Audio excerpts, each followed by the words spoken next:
I think it's important to remember that chaplains are not the arbiters of community, or we're rather the facilitators of it.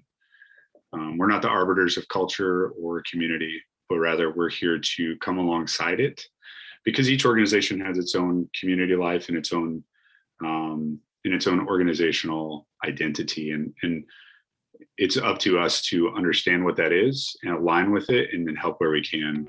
And we're not here to change it. We're just here to help facilitate it.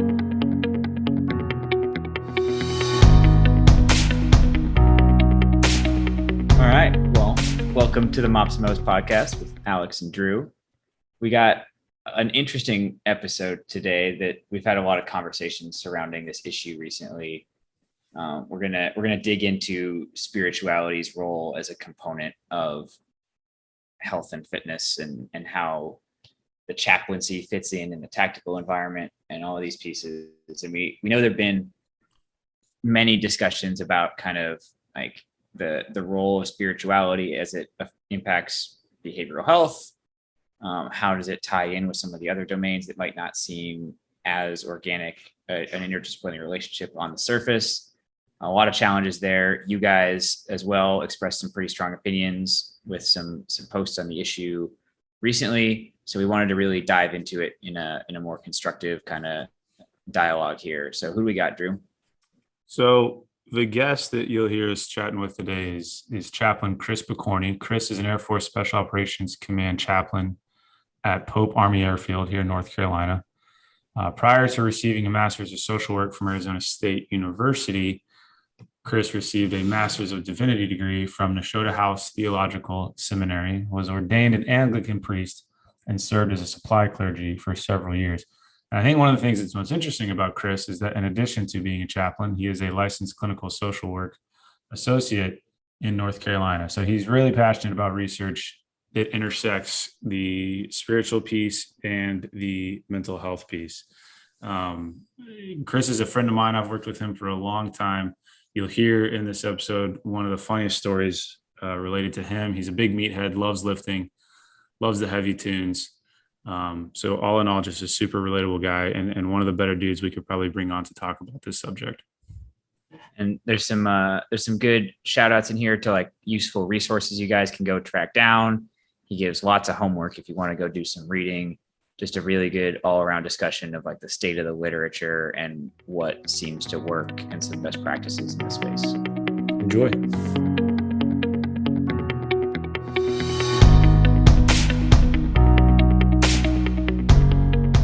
We don't like each other all that much, but it's a good business relationship. There you go. That's about right. You're so sterile and objective. I love it. Exactly.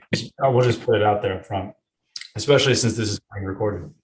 It helps. I saw something the other day that like we shouldn't base relationships on common interest. We should base them on common dislikes and things we hate mutually. Nice. And Drew and I seem to find the same things stupid. So I think that works out pretty well. I like that. All right. I want to start with like the most softball of softball questions for you. And that is this. Cool. What is spirituality? Yeah. So the softballist question, that in and of itself is not really a softball. So all right, more of a curveball slider. Yeah, that works. So I literally have to explain what I do to people every day, right? I have to kind of give my elevator speech. So the way I kind of think about spirituality is it is the thing that undergirds your decision-making process, right? Like, why do you do what you do? You know, the things that bring you meaning or value. And those are the ways that you make decisions. So the things that you value or esteem, or that you use to make a life decision, or how you're going to live out your worldview, or your am I going to be a good person today? Am I going to treat people with respect? Am I going to treat people with dignity? These are common values, character traits, or tenets, beliefs that you have that you order your life with. So that's kind of broad spectrum. Like, this is how I think about spirituality. To go in a little bit deeper, like in the military, we have the concept of spiritual fitness. And, I have that definition. I can give you the definition, and I can give you kind of a way that I measure that with a couple tools that I utilize that I've inherited. So, the chairman of the Joint Chiefs of Staff back in like 2011 did the whole total force fitness study, which built out a very robust understanding of the whole person. And so they built this military wellness app, or military wellness construct. So there's psychological, social, physical. They just added financial, but spiritual, medical, dental, and then environmental and nutrition. These are all a part of your overall like human wellness, or like human performance, if you will.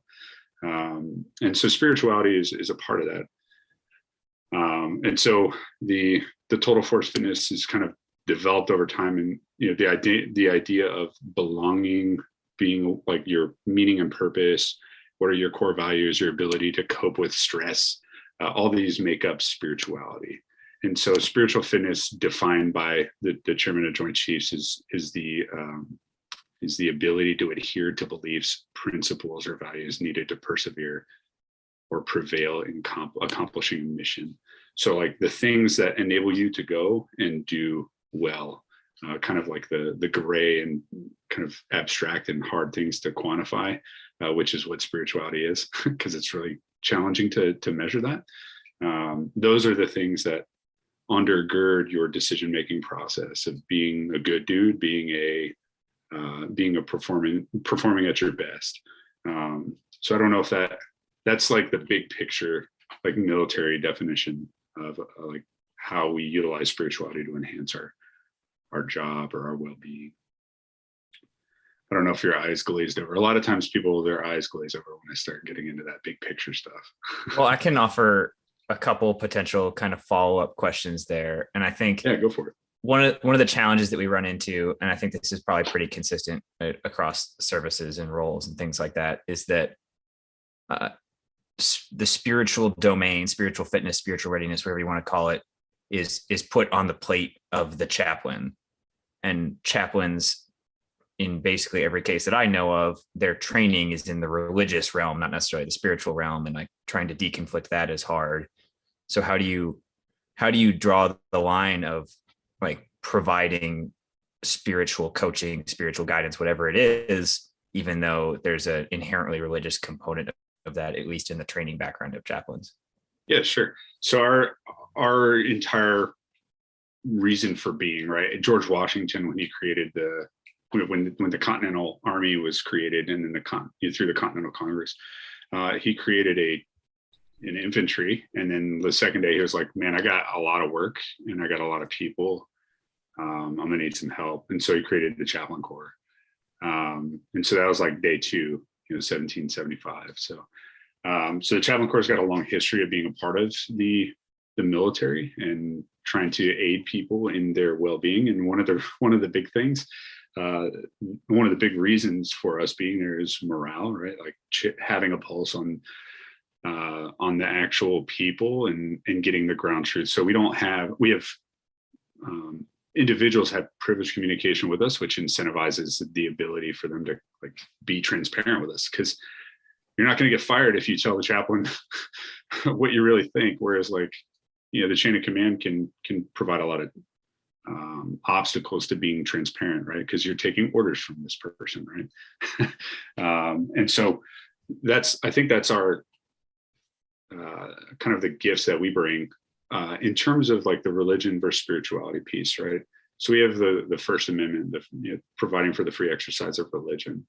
And so that's kind of what the Chaplain Corps facilitates.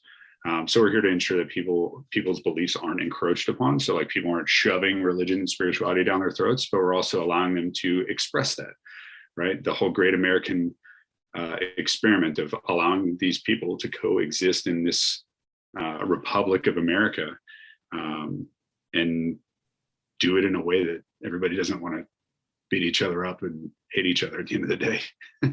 So protect these freedoms, right? And so that's kind of where the chaplain corps comes into play, I think. And so in terms of like religion versus spirituality, I think the broad brushstrokes of spirituality is what we're charged to care for, and we're trained in one subsection of spirituality, whatever our faith background is. So we have the specifics of our own faith background, but we're here to accommodate all people, right? And so we have there's some reflection and reflexivity that we have to have in order to understand what someone is saying, interpret that, and then try and help them get the resources they need. And so that's our job, is to be able to digest what people are sharing with us and then accommodate whatever requests they have. That might be as simple as, hey, I don't agree with your particular faith, but this is what I'm trying to learn more about. And a chaplain worth their salt is gonna be like, cool, let me help you. I'm happy to help you grow in that. Some chaplains have a really, really hard time with, that being said, some chaplains really find it challenging early on in their time in, and some choose to not continue as chaplains because they had one understanding of it, but they find it challenging and they grow in it to accommodate people. And that's where senior chaplains who've been around the block in religious affairs, NCOs can really help mentor and shape the chaplain corps. Hey man, like, let's pull you out. Like, look objectively, this is why we're here. Our guidance is found in our regulations, and we're here to protect that. So I don't know if that answers your question or pulls at it. I think it does. I think we'll probably come back to that like dichotomy kind of situation a little bit as we go through this conversation. But you made a point about like the privileged communication piece and like the comfort level of coming to a chaplain with issues. And for a long time, and still today, we have a lot of units where the unit ministry team or the chaplain is the only resource like that in the formation. But we've also kind of noticed that as we start creating human performance teams in all of these different kinds of organizations, that's kind of the role of the whole human performance team too, is that they're kind of the only element in the organization whose real role is to advocate for individual personal capability, readiness, health, wellness, whatever you want to call it. The command has like the mission much more in mind, and sometimes that comes at the expense of the individual. So when we put human performance teams in place, they're the organization that cares about the individual and can advocate for like not sacrificing so much individual wellness for the sake of the mission. The question I'm not very articulately leading to here is, how do, when that responsibility is spread with an interdisciplinary team of all sorts of different kinds of professionals that are focused on human performance, how does the chaplain blend into that? How do they work with those other disciplines? Yeah, sure. So part of our role, and I'm speaking from the Air Force side of the house, a part of our role is advising leaders. So literally the two components of chaplaincy in the military is providing that spiritual care, which falls under the free exercise of religion, right? Spiritual care, big, broad perspective, accommodating people's beliefs and values and ethics and being able to have that conversation, philosophy. And then the second one is advising leaders. So I'm trying to be intentional about what words I choose. Our role as non-combatants, like I can't carry a weapon. I'm not a combatant according to the Geneva Convention. So I don't have any command authority. I don't have any position of formal responsibility in the chain of command, other than advising the commander on all things spiritual, ethical, moral, religious. And so the value that we have in advising leaders, and I would say on interdisciplinary teams, right? So we're talking about measures of performance and measures of effectiveness. A commander can roll out a new policy, and then we can hear what people talk about and we can bring the voice of the people to command, like qualitative data, and say, hey, we don't have quantitative data. I mean, the limits of quantitative data are, hey, we randomly walked around your unit and we had conversations with people, transparent conversations, and people know that we can't divulge where that comes from, and we can advise the command on, hey, this is the ground truth of what people are saying, and a lot of times the command teams and the human performance teams understand it, but we bring kind of that unfiltered perspective from the mouth of the people.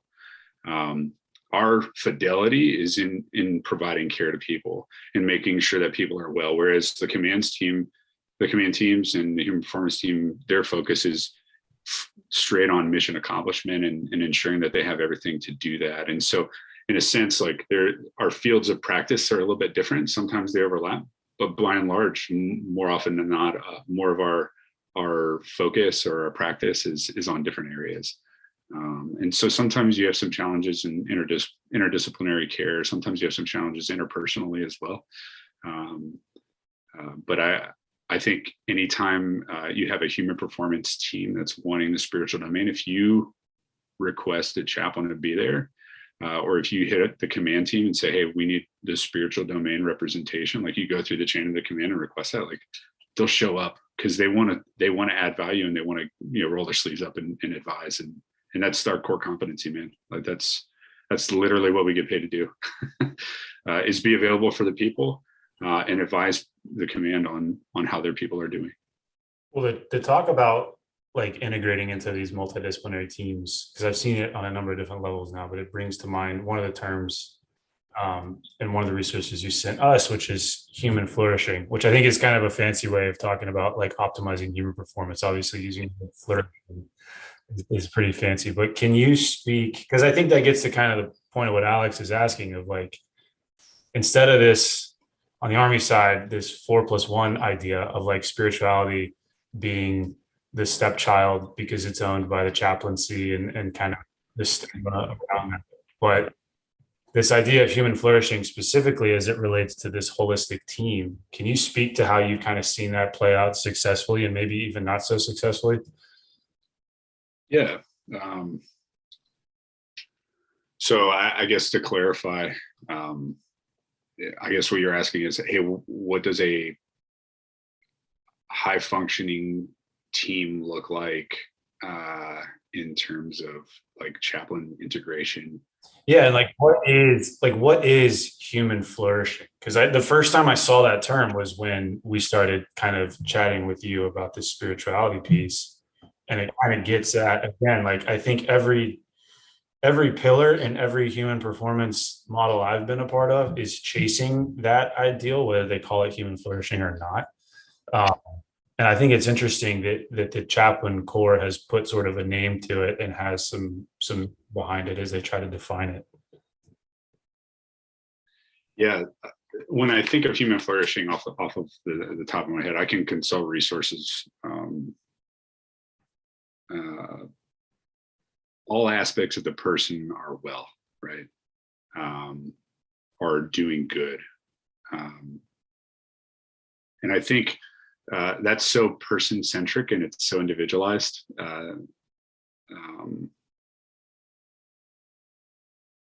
I think this is what I think the Army and the Air Force and I think the Navy as well. They've got this stickman chart of red, green, blue. I think I remember seeing you do some of that. Yeah, red, yellow, green. There's a reluctance for chaplains to add to that because of there's one of the things that we have to manage in like embedded chaplaincy positions and functioning an interdisciplinary team is protecting. So we have to protect confidentiality, right? But we also have to protect the perception of confidentiality. And so there's at times there can be a reluctance to come to the table and advise and provide in an open forum on a team setting to be the chaplain to share something that might go into breaking privileged communication. And no chaplain wants to do that because we like doing our job. And if we break confidentiality, then we get fired. And no chaplain wants to get fired. And so there's a reluctance, I think, with the emergence of like spiritual fitness, with the development of human flourishing as a concept and unifying around that ideal. And that's why I sent you the Koenig article, because I think it's profound, and it's something that all disciplines can surround. I think we're building the plane while we're flying it, to borrow an Air Force imagery, right? We're figuring out how we can play well with other disciplines and come to the table. I think the way that most human performance, and I feel like I'm just kind of rambling, so I'll stop monologuing here in a minute. But I think other human performance assets, the research on spirituality and the research on how to measure spirituality is so nascent. It's so new. That a lot of chaplains aren't educated on that. And I think the Army and the Air Force, and I'm in the Navy as well, all of them are doing a really good job of, a pretty bang up job of educating their core on it. But we're, when we're talking about high performing professionals and high performing folks that are coming from D1 universities, from the leagues, from NFL, NHL, and MLB, like there's this want to get a turn and an answer, and same thing with command teams. They want an answer now, but like the bureaucracy of the military is not that, right? It takes a long time for the ship to turn, and so we're seeing kind of the fruit of that. And I think that the chaplain corps is a part of that. One of those kind of indicators, if you will. I don't think it's a problem, but it's kind of a beacon on the dashboard of like, hey, we need to pay attention to this, and maybe take a different approach to solving this problem of measuring spiritual performance. There's a gentleman by the name of Carol Green. He's a psychologist who's he's actually writing a book on measuring spiritual performance. He's currently writing it. He's been working on it the past couple of years. I've been on a couple of conference calls with him and heard his take on it. It's really, really refreshing to hear him.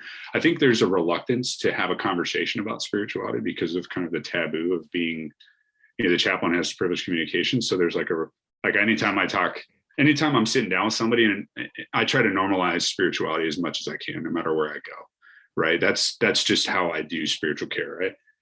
If the chaplain is always around, then people are going to expect the chaplain to be around, and there'll probably be increased utilization, increased access, and increased, conversations. And so once you know someone, then you're more likely to interact with them. And so we try to normalize that in wherever I am, wherever I'm serving. I did that with Drew when I worked with him back in the day, or at least I tried to.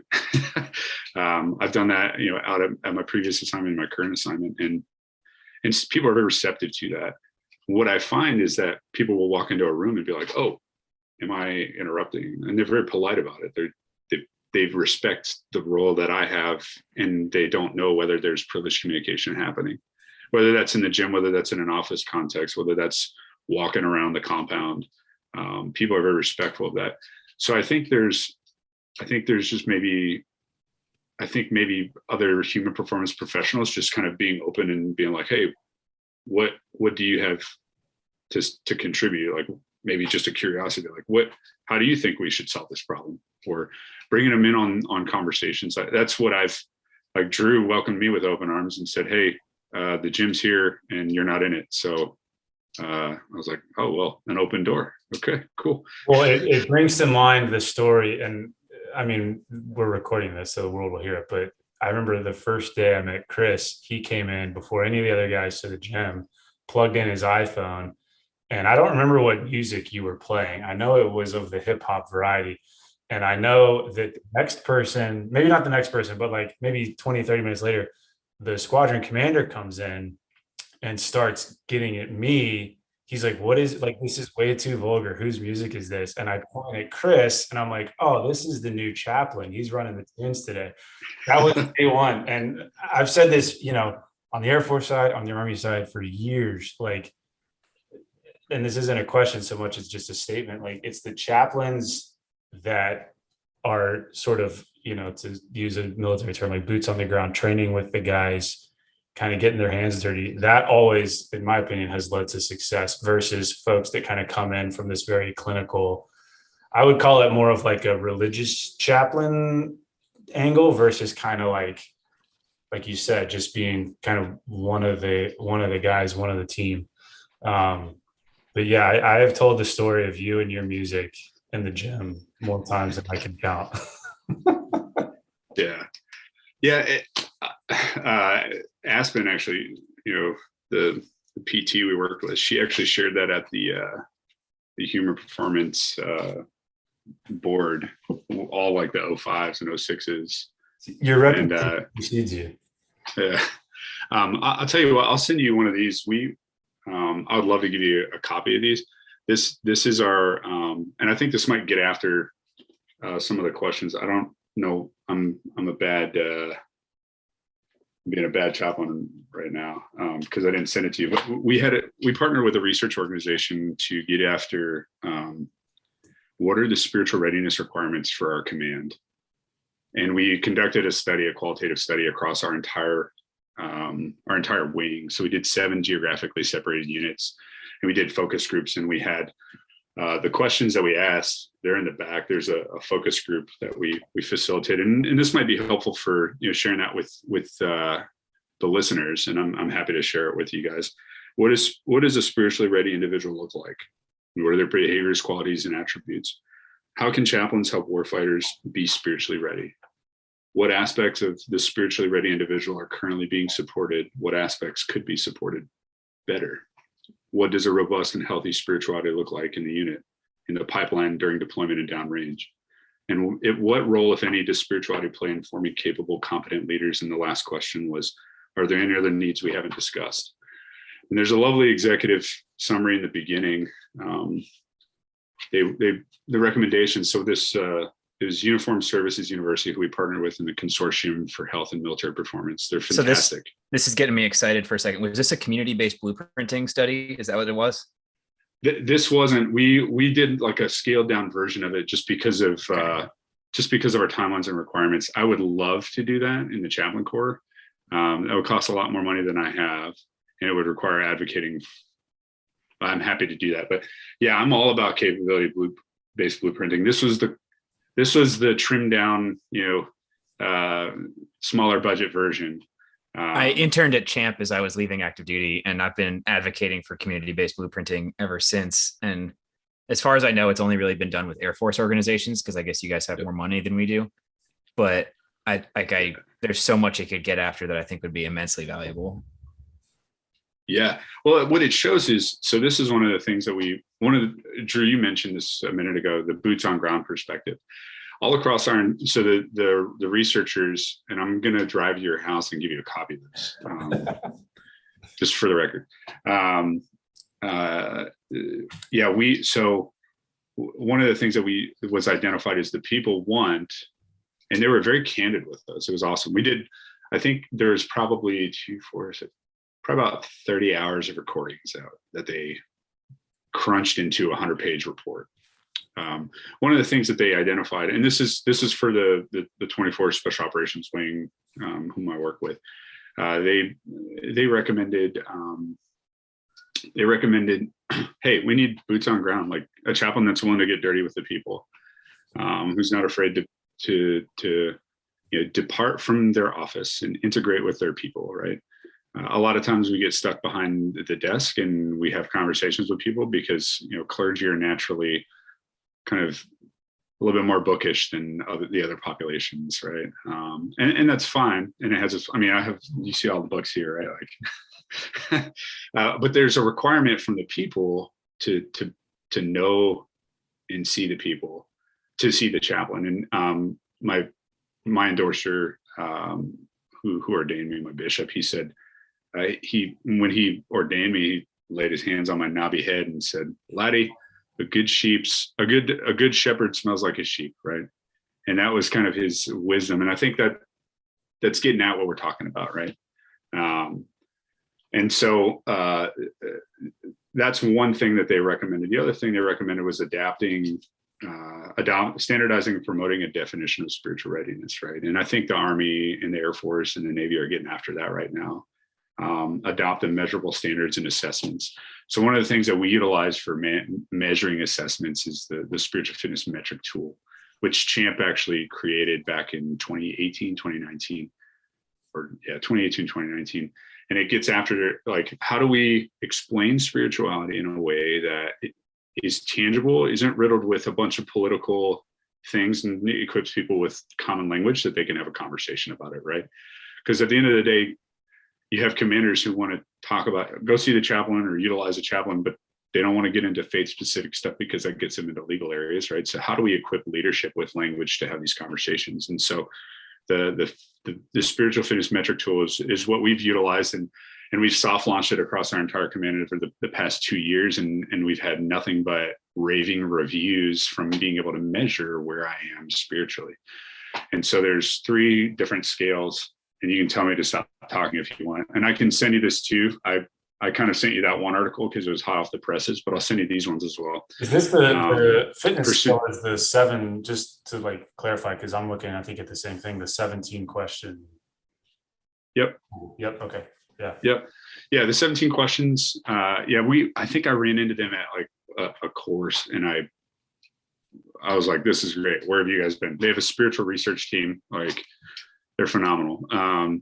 But they pursuing meaning, purpose, and values. So that's kind of your internal, your own internal spirituality. You're pursuing your personal connection to a higher power, which is your kind of vertical spirituality. And that's optional, right? Like at the end of the day, the assessment, it's not required, right? So it's theist and non-theist friendly. And then there's the self-sacrifice for the greater good, which is kind of your horizontal spirituality. And so the way that we characterize it is, at least we've kind of developed it as we share this and educate the command on it. You're pursuing meaning, purpose, and value as a relationship with yourself.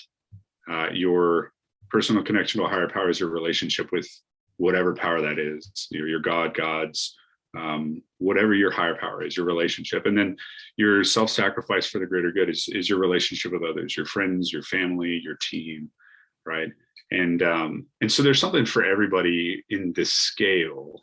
And what we found in administering it with people and having a conversation about it is people notice changes, and each season of life might be different. Let's say you're deployed, right? It's really hard to maintain a relationship with your spouse when you're deployed. So that horizontal one is probably going to be weakened a little bit, but it might be strengthened by the people that you're around, right? Your connection to a higher power might be strengthened if you're deployed because you have more time to develop that or devote time to that. Or maybe you don't. And then your own kind of internal spirituality, your relationship with yourself. How are you doing? And so what we see is there's kind of an overlap with like the psychosocial, spiritual domains, and they're all connected, right? There's some overlap, and that's fine. And that's where I think the Chaplain Corps can kind of offer some insight, this de-identified information that they can be like, hey, this is what we've seen across the command, and these are the trends that we're seeing. And where we've seen a lot of value is entering into an assignment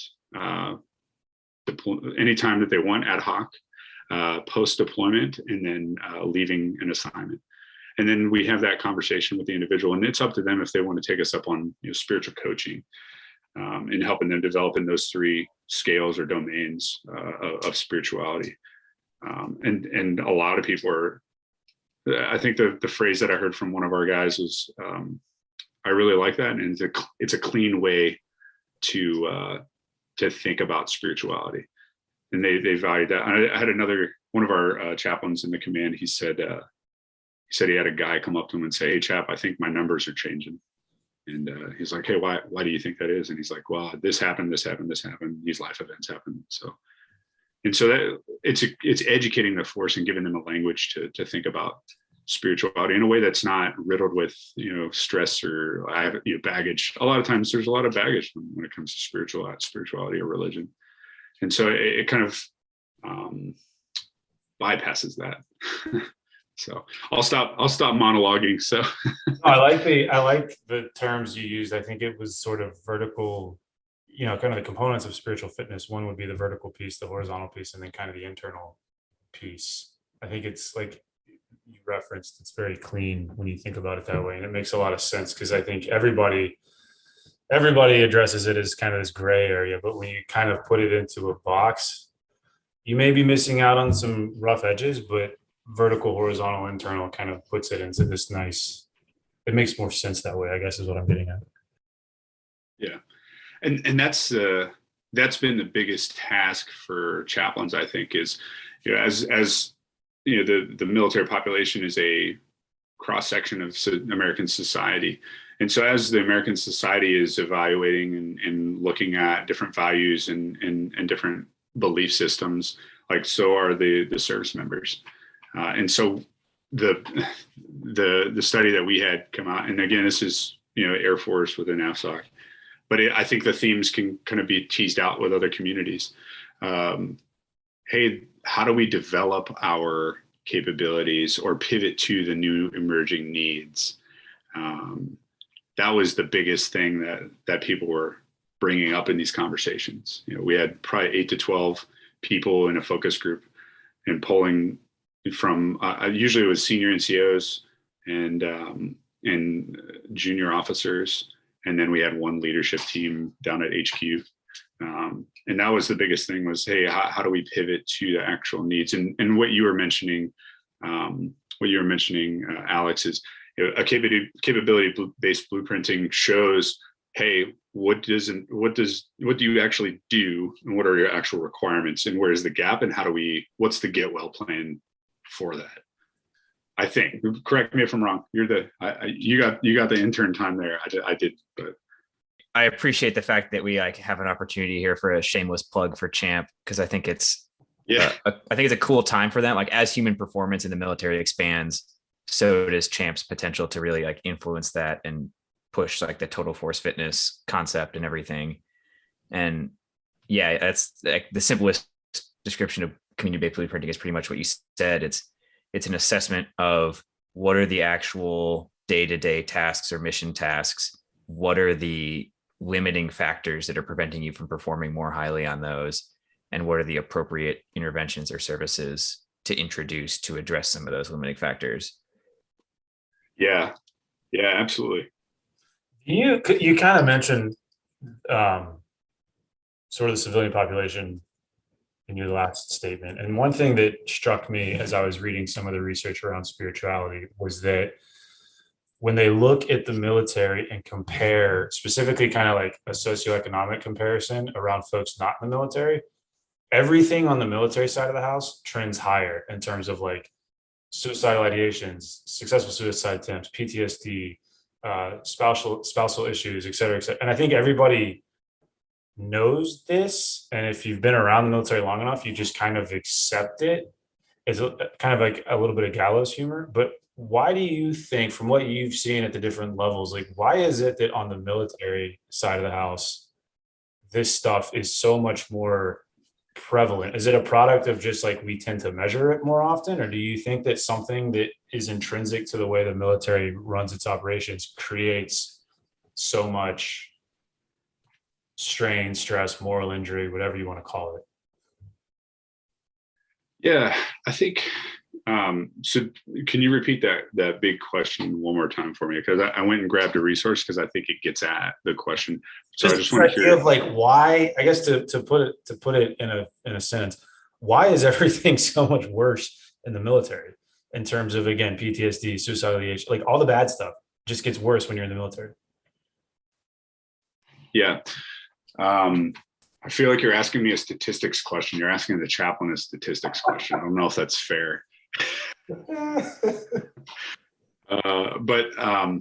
Well, so I heard, I sat in on a podcast. There's a lovely organization called the Chaplaincy Innovation Lab. I don't know if you guys have heard them.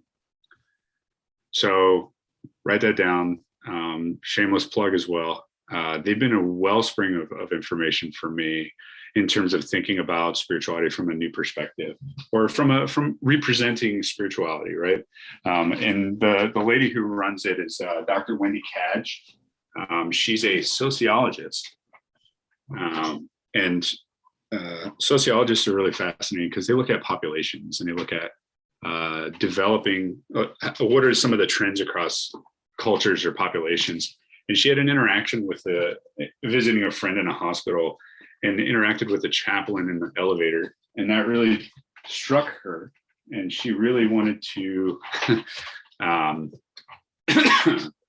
excuse me, she really wanted to play around with the idea of what is spiritual care, and how come I haven't heard about this, and why is this population not really like researched on. So she started out, I think it's out of Brandeis University.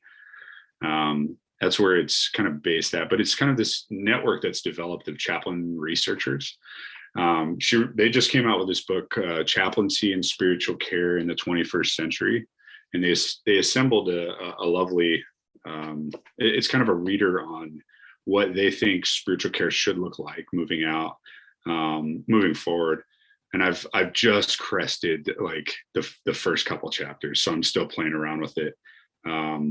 But I think that's a really fun resource. So the Chaplaincy Innovation Lab, they hosted this gentleman who wrote this book, A Religious History of the American GI in World War II, Kurt Peeler. And he talked about it. He's a historian, and he wanted to write on like chaplains in World War II.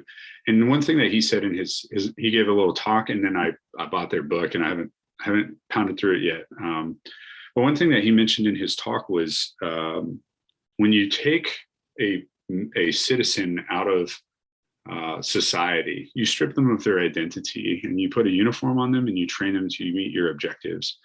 And so there are little things that they can hold on to. And one of those things is their spiritual identity, because they give up their other identities to protect and defend the Constitution of the United States. And so they sacrifice.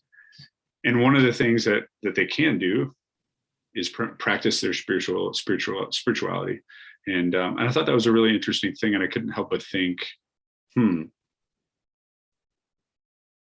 what are we asking people to do? And maybe it's too much for a lot of people. And maybe they've run into challenges, and maybe they get into kind of paint themselves into a corner when it comes to life circumstances, and needing a place and an outlet where they can be open, transparent, and explore what being well looks like. Getting back to like the human flourishing question that you were talking about, Drew, earlier, like, are we asking the right questions, or are we approaching this from the right perspective? And I think the Chaplain Corps, just by virtue of our training, we're rooted in traditions that are, hundreds and thousands of years old. We've looked at, we're part of organizations and communities that have looked at this problem of what does being well look like for a long time. And we're trained in the tradition that we come out of to offer that to the military service, the Department of Defense as a whole, or healthcare chaplaincy, or other expressions of chaplaincy. And so I think, I don't know if that answers entirely your question, but I think it offers a perspective on that question.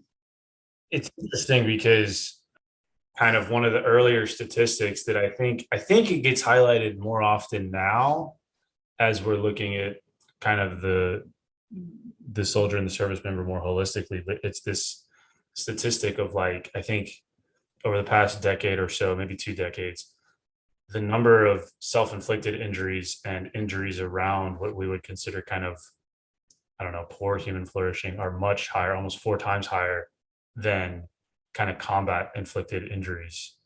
And to your point about, we strip, when you go from civilian to military, you kind of lose your identity, you gain another identity, you get the uniform, you chase the objective. A lot of that is caged around this conversation of like marching towards gunfire. But realistically, I think the bigger risk that isn't really talked about is all the baggage, like you mentioned, that comes with that. And maybe addressing that early doors as folks are just getting into this process solves, or maybe prevents, I don't know, some of those problems. But it's just interesting, that statistic, is you do hear it sometimes. I know Sebastian Younger, I think, mentioned it in his book, Trial, the idea of like, it's not combat that's doing the most damage to military members. It's kind of everything around that, which really I think is what the chaplaincy is trying to get after. Well, now I'm mad at Drew because I tribe teed is you up for exactly. that because I know you wanted to talk about tribe.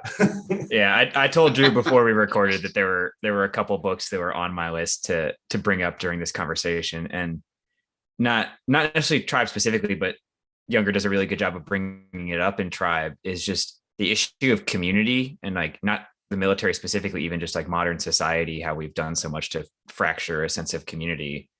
But like societies used to go to war as a society and then heal as a society, or like at least you to go with people you knew and come back to the same place. And that's just not the case anymore.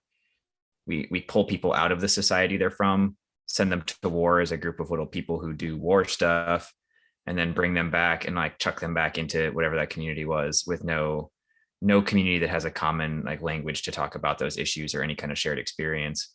And that seems like it's at the root of a lot of this. And most of what you've talked about this hour has been the chaplaincy's role or the spiritual domain's role in creating conversations and creating community. I mean, we opened with talking about how like working in your space, it's really important to know everyone in the organization and just be present and be around. That sure sounds like just developing a sense of community. And it seems like that's what's at the root of a lot of these conversations.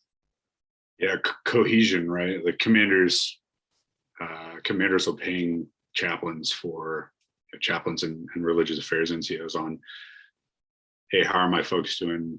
Where are some of the friction points and teams, and they can get down and in, and we can advise to a point and say, hey, sir, ma'am, this is where I think the problem lies.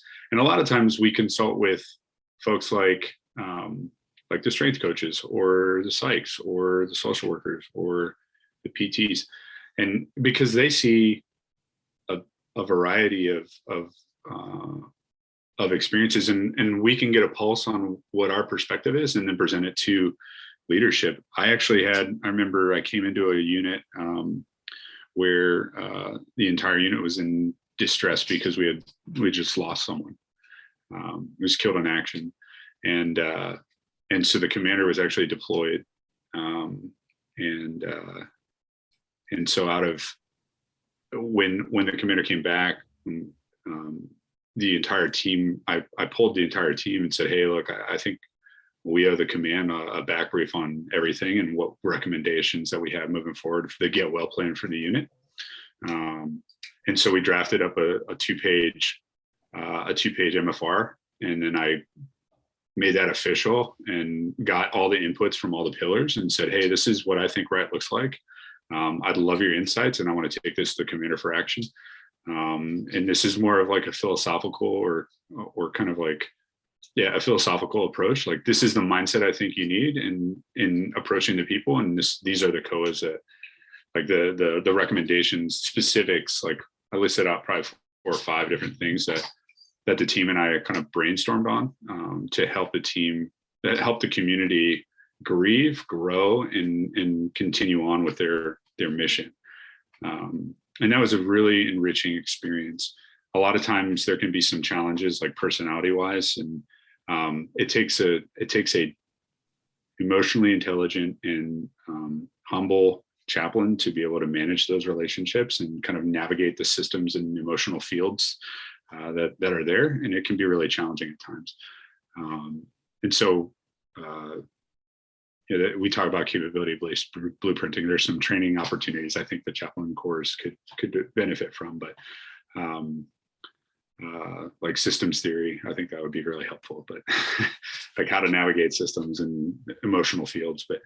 But I think that was really enriching, and it was really, I think it was really helpful. And I think it showcased the value of the chaplain corps advising and kind of unifying a team on a grieving organization and helping them become cohesive and grow and mourn, but also flourish afterwards, be well. I think that answers one of your questions you asked earlier, Drew, about what a good or kind of productive team dynamic looks like.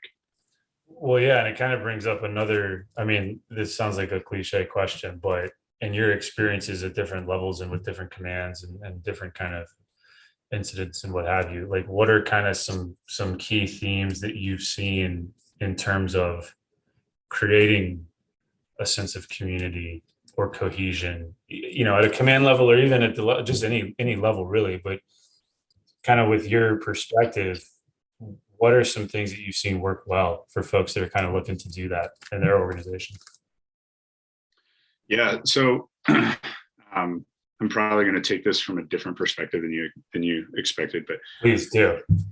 I think it's important to remember that chaplains are not the arbiters of community, or we're rather the facilitators of it.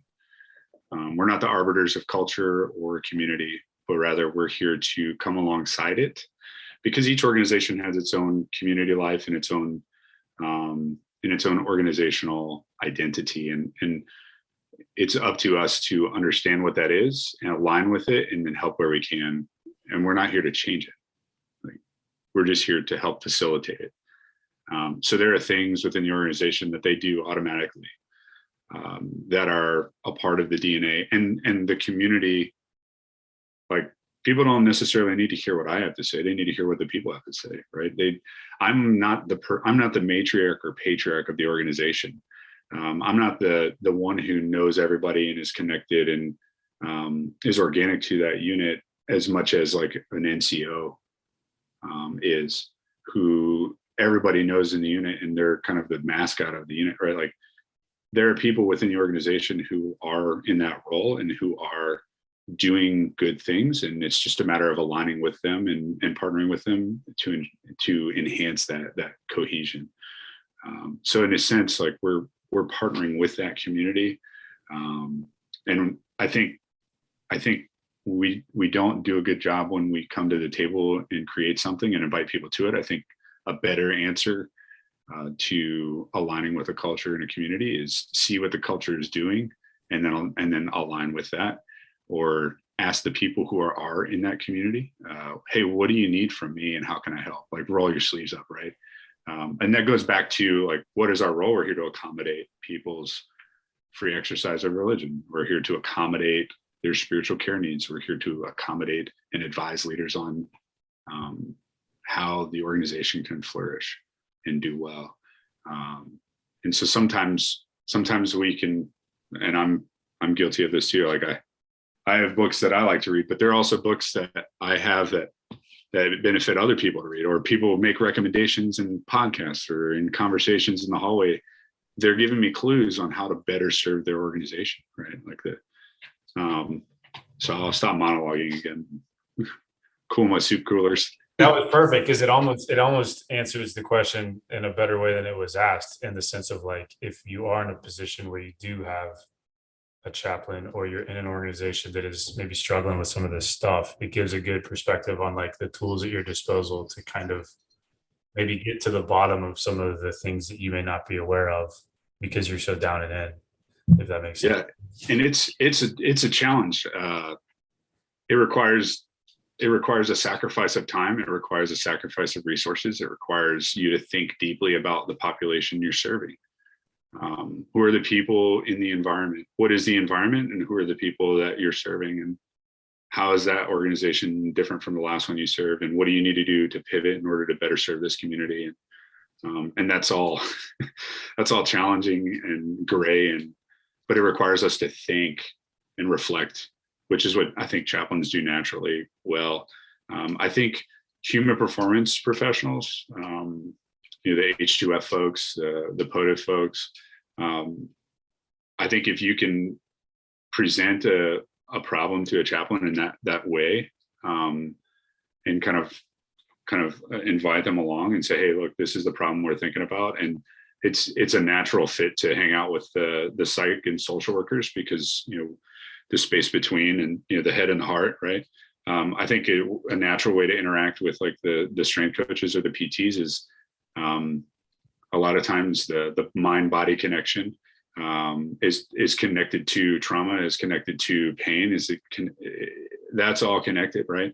Bessel van der Kolk wrote a book called The Body Keeps the Score, which was really powerful for me as a chaplain to understand the mind-body connection and better like align with the human performance athlete, the human performance professionals, the strength coaches, the sport meds docs, the PTs, and to really, because when folks feel better, they want to reciprocate and they want to share, and next thing you know, they might be disclosing something or sharing something, and having that relationship, you can make a warm handoff. Hey, have you thought about talking to the chaplain about that? Like that trust that's built. So I think there's also a point you made in there that's pretty valuable for human performance professionals broadly, not just chaplains, about you're not the arbiters of culture. You don't own the way it's done there. And I think especially in organizations where human performance is getting set up for the first time, where they're coming in and it's new to the community, there's an idea, like it's easy to walk in the door and be like, okay, cool. I got hired because you guys are bad at this. I'm here to fix it and change everything and tell you how to do it.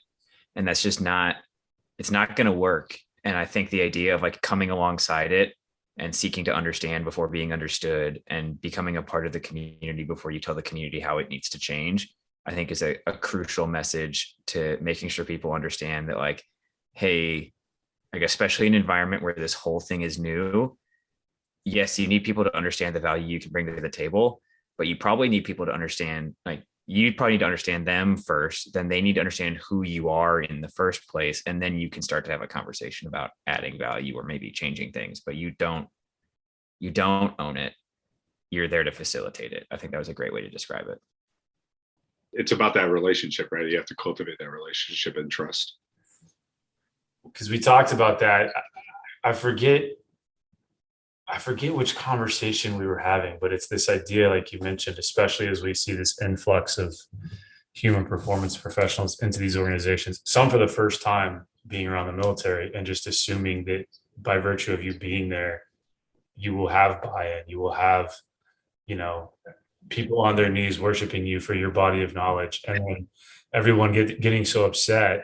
And I say this specifically because I hear it in the strength and conditioning community quite a bit, but like everyone is upset and blaming the soldier or, the airman because they don't want to do my thing. And it's like, well, why should they ultimately? Like, just because you're there doesn't make you the right answer. And I think the same can be said for, like you mentioned, on the chaplaincy side of the house, really any of these pillars. It's like, I don't think you can overemphasize how valuable it is to just take a little bit of time to like absorb the status quo and then figure out where your skill set fits into that, versus going in and being like, oh, well, now we're doing this, this, and this, and if you don't like it, that's your problem. It's like, no, man, I think that's actually your problem.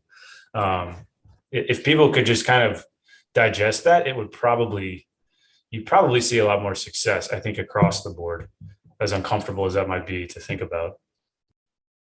Yeah, well, you think about it, right? Like you have two wildly different, you have very similar cultures. Like the military is all about, hey, let's get after it. And like most of these performance professionals are coming from high performing organizations and they're getting after it too. And so I think there's some wisdom in being patient and let the plot thicken a little bit, and acclimating to the new reality. Yeah, exactly. So to kind of, because I know we're getting towards the end here, but I have just kind of a quick fire question for you. And there's two parts to this. So if you had kind of the keys to the car for the day, what is one thing from the chaplaincy side of the house that you wish kind of the general force side of the house had a better understanding of? And then vice versa, what do you wish the general force, or rather the chaplaincy, understood about the general force, if that makes sense? I may have phrased that wrong, but both ways, like how can the tactical athlete better understand the chaplaincy side, and what would you wish that the chaplaincy side better understood about the tactical athlete? I think there's probably three answers to that question. I think I wish that, so I'll answer the chaplaincy and working with other professionals. I'll answer that one first, because that one wasn't hit on, but I think it's important to address. I think research literacy is extremely vital for chaplains to understand interacting with other human performance professionals, because research and evidence-based care is the bread and butter of any human performance athlete, right? Whether that's a PT, whether that's a med, med doc, PA, PT, strength and conditioning coach, psych, social worker. Like, if you can't understand the literature, if you can't understand, like, work your way through a journal article, right? You guys ate that up, right? If you can't understand that research component and speak to that competently, like, you lose credibility, and then it's just a non-starter a lot of times. Like, you don't even speak the same language, right? And so understanding the language of research and the value of it, that's a lot different than any, like, seminary, graduate school trained chaplain is familiar with. I think it's getting better, because I think the Chaplaincy Innovation Lab is spotlighting that, the gap, if you will, between seminary education and then actual, no kidding, chaplain needs in the military and in healthcare chaplaincy. The COVID pandemic helped, like, highlight and gain increased funding for the research on that. And so that's kind of one of the benefits of the pandemic that we've seen in the chaplain world. And so I think that's one. And so I think the Army is doing a phenomenal job at, they've done a phenomenal job, their Chiefs Initiative group, at building those relationships with the academy. And I say research academy, I mean research universities, and researchers. They've done a phenomenal job building that bridge and educating their entire force on it. I think they've done a phenomenal job of that. So kudos to them.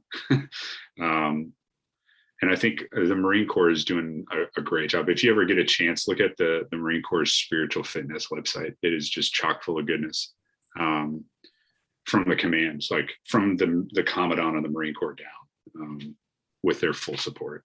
So the Department of the Navy is getting after it too. And I think the Air Force is getting there too. We're solving that problem.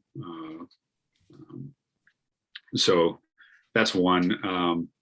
I think the ground force understanding about the chaplain corps. So, like, everyday people in the Air Force, Army, and Space Force, and the Navy, Marine Corps, et cetera. Regardless, the everyday person to understand about the chaplain corps is, hey man, we're here to support you guys. We're not here to judge you. That's literally not our job. We'll get fired if we start moving out on that. But we're here to support you with your requests. And there's an extreme reluctance to engage us. Sometimes it seems people are a little bit cagey, like, oh, the chaplain's here, like. You'd be surprised at the depth and substance of conversation by just asking a regular question, like, hey, where are you from? What did you do before you became a chaplain? Or what did you become? Where were you before your religious affairs into? We're humans. Build upon that relationship first, right? We're all humans, and we all share the earth suit that we're wearing. We all wear the same skin in existence on Earth. So, like, I think that's a great common ground to start from.